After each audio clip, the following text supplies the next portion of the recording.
Hello everyone, my name is Robert Davis. I am owner of Foothills Laser Emporium in the big town of King, North Carolina. And everybody wants to know how I do these mock-ups on these basket arrangements. And so I'm going to try to show you here in Inkscape. If you're not familiar with Inkscape, there are thousands of things on YouTube that you can get into. This way how I learned how to do this. So you can learn just kind of like I did. But today we're going to put some engraving, so to speak, on these coasters and this board and these utensils. Okay, the first thing we're going to do is we're going to click on the text button. And we're going to type an S. We're going to go up here and resize it to where we need to be. All right, and then we're going to go click back onto the font, and we're going to go to a particular font. Now this is the one I'm using because of what we're going to do today. You can use whatever font you want or whatever graphic you want. Graphic will work just as good as a font will. You just have to make sure the font is made into a graphic or a path, so to speak. I'm going to click on this Apex Lake, which is what this is, and of course for some reason it doesn't automatically change to that, so I have to go over here and hit the one before it, and then I can go to the one that I want and it'll go back to it. So as you can see, this is not your everyday font. It looks like a graphic, but this is a font. All right, so now I take this font, so to speak, or this graphic, and I put it over here in front of my coaster. I'm going to zoom in on the coasters so we can get a better deal. Now obviously we can't use that because it's not in the same shape as the coaster, correct? So what we're going to do is we're going to put it into perspective, or we're going to change it to match the coaster. So the first thing we're going to do is we're going to take and make this a path, because it is a font, it is not a path. We just made it a path. So now we can go over here to path and go to path effects, and this opens this little thing over here, this little window. We click on the plus button. It takes us to a menu of different things. We're going to pick on perspective. Okay, that opens up the perspective envelope, and when I did, I hit it twice, which made it undo this thing for some reason. I don't know. So I'm going to click on perspective again. Now obviously we can't do anything yet because we're not in the right mode. We have to go over here and click on the nodes button, which gives us, and I'm going to zoom in a little bit closer, gives us 4 little white buttons, little round things. Okay, now I can take these little white buttons and I can move this however I want to. You can do here and here, and we can go over here, and then we have to come up over here. So now let's change this a little bit. This is a little too low, and this one's a little too low. Alright, so now there you go. So now it is in the shape of the coaster, correct? So that's great. Now the thing is we got 3 more to go. So I'm going to take this and I'm going to move it over here. We got to put it over here and click on the arrow button, and we're going to take it and move it over here. Now I'm going to click on the duplicate button, and I'm going to come over here, and I'm going to move to the very back one, and you'll see why. Now obviously we got to make sure this is a path, and we click on the button, and then we do perspective and the nodes button. We have those little 4 button holes again, these little round things, and we can take this and move it over here where we need to be. We can move this and over here where we need to be.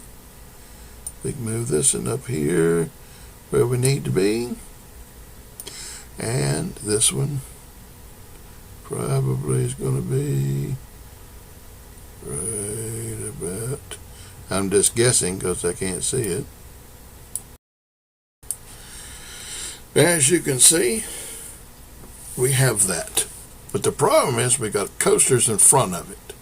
So what I want you to do is go over here to the Bezier tool. See it right there, Bezier curves and straight lines.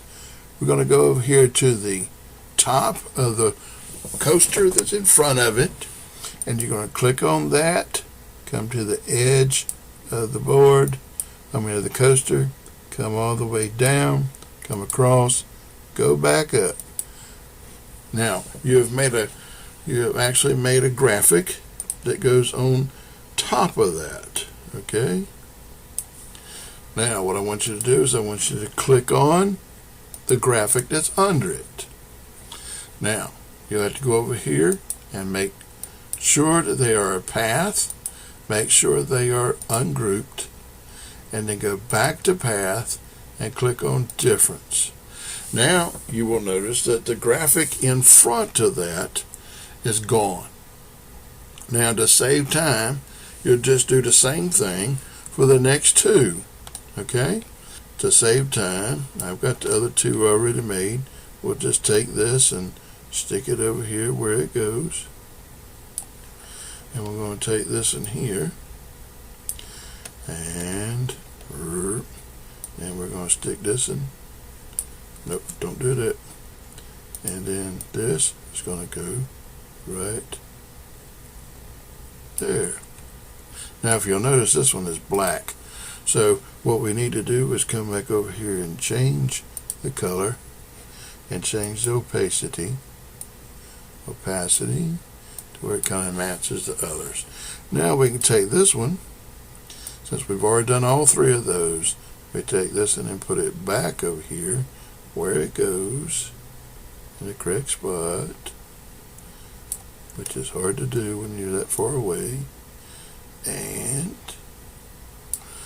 then we're going to come back over here to the right color,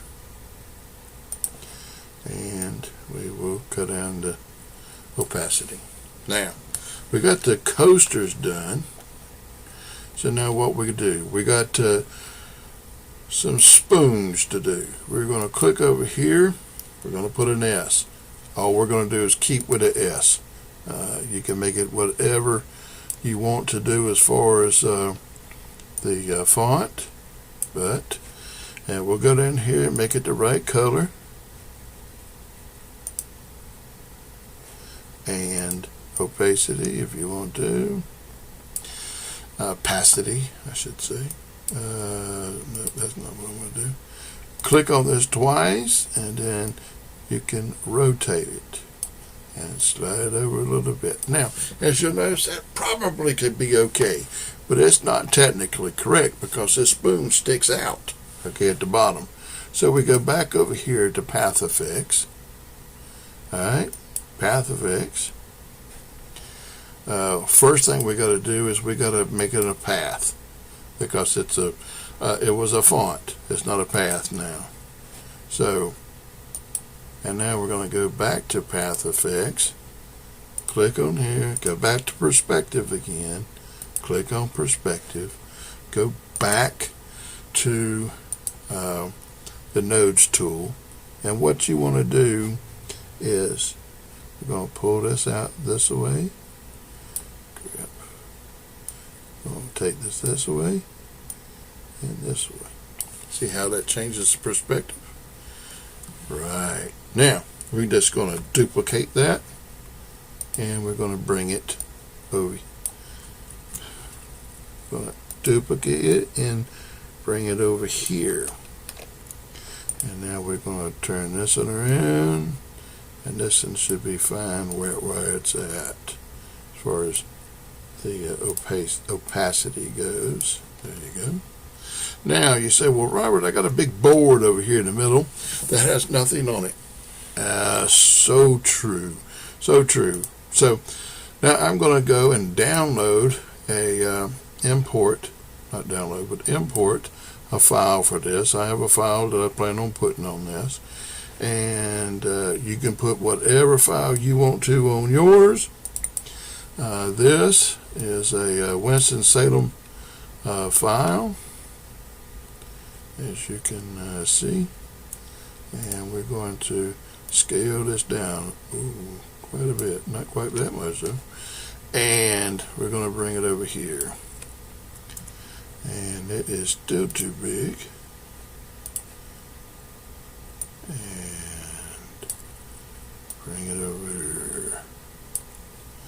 I will make it a little bit smaller than I normally would, because I wouldn't, if I was putting this one on here, I would not put the spoons where they're at.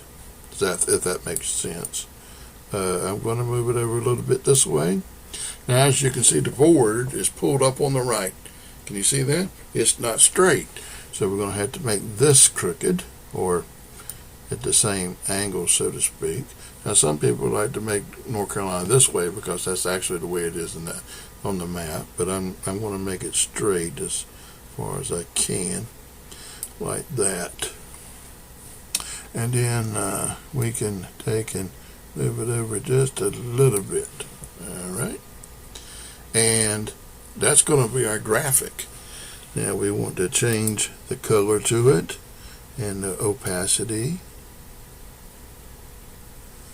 All right. I like it a little bit more than that though. There you go. Now you say, Robert, their problem is you got stuff in front of stuff again. You're right. I have a towel and a spoon and some greenery in front of your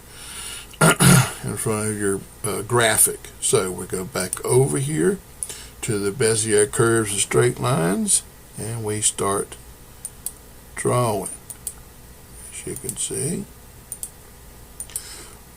Now you may have to make this a little bit lighter so that you can actually see what you're doing, which I wish I had now. Got to come back up. I missed it. And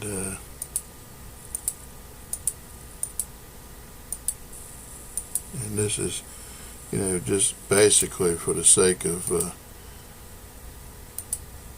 tutorial anyway. We're not trying to make it perfect today.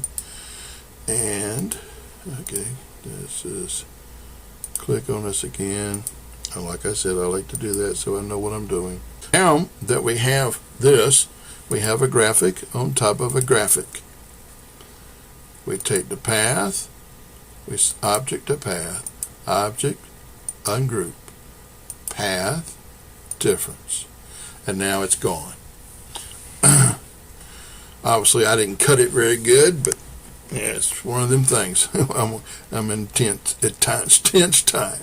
Okay, now we come over here again. We're going to click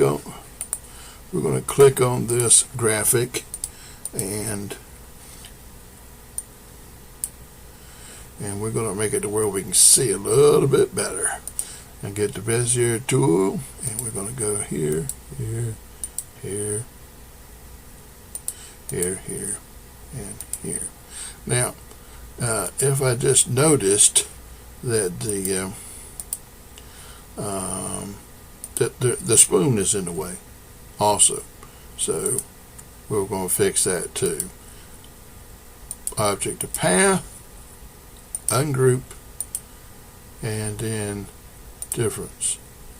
Now the thing is in the right place. Okay, go back to the Bezier tool, and as you can see, we got a spoon that goes all the way down here and across and up and over, here, here, here, and then back over here. Click on this graphic, and then object to path, ungroup, path, difference. Now everything is off of your graphic. Now you can take your graphic and boost the opacity back up, and now you have everything where it's supposed to be. Now If you got any questions on that, let me know, and I'll be glad to help you out as best I can. Let me give you one more thing. Now, if you were to have this on a board by itself, let me show you a wild looking thing right here. I'll show you this. This is so cool. Now here's a graphic that really shows what it would look like if it was engraved.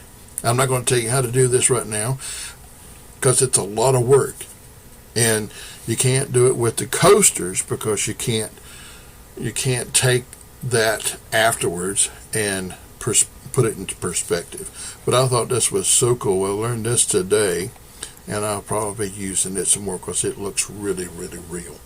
But anyway, if you have any questions, give me a shout, and I will be back with you again some other time. Again, this is Robert Davis. Talk to you later.